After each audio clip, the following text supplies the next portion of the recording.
Hey guys, it's Tyler with Vire Sabers. I'm going to show you real quick how to take the electronics out of the Crime Lord saber. So the first thing you're going to want to do is you want to back these off. You don't have to take them all the way out. You can if you want, but I never do, just to save time. You just make sure you back it off enough so that it relieves the pressure off the chassis on the inside. So then you're going to pop these out, and with these it is just easier to get them all the way out. If you can't get a hold of it with like your nail or something, you can go in there with like tweezers on either side, or like a credit card, or just something flat that you can get in there with. You just want to be real careful because these are aluminum buttons, so they can scratch up. Oop. Okay.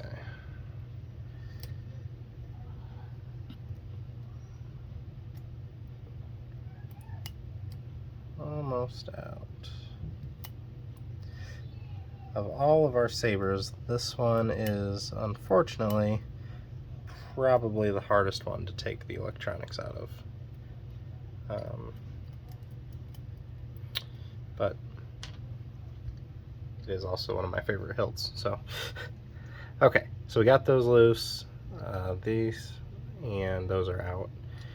And then we're going to twist the emitter, set that to the side, carefully slide that off, and then I'm going to pull this out too.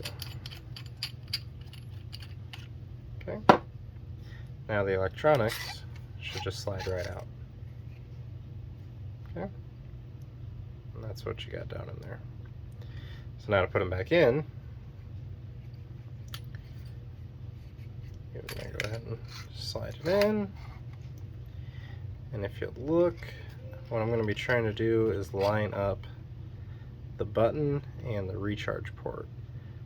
The recharge port's the most important thing, because if you don't have it lined up quite right, your plug isn't going to seat fully down in there.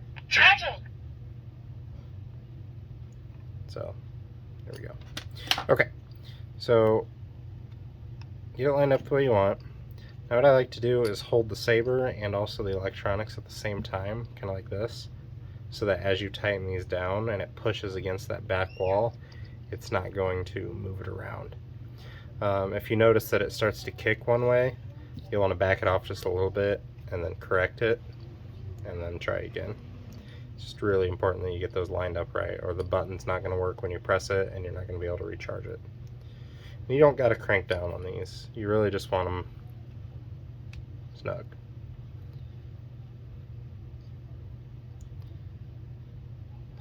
In fact, if you crank down on them, you can potentially damage the chassis inside. But I really just kind of finger tighten these until they stop going, and that's pretty sturdy. Like, that's not going to go anywhere. Okay, so now we can put this back on. You're going to want the blade retention holes pointing up. Try to keep it in frame here. Sometimes this, because of the way these push, the inner diameter is a little bit off center. Well, okay.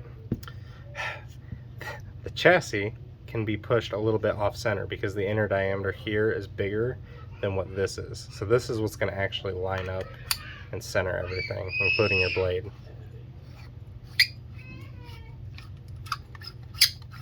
So twist that on. And this piece is going to go back over here. And I like to make sure that the blade retention holes are between two of these forks. And then this top lid here is what's going to hold that on. There you go. Now all we got to do is put these buttons back on.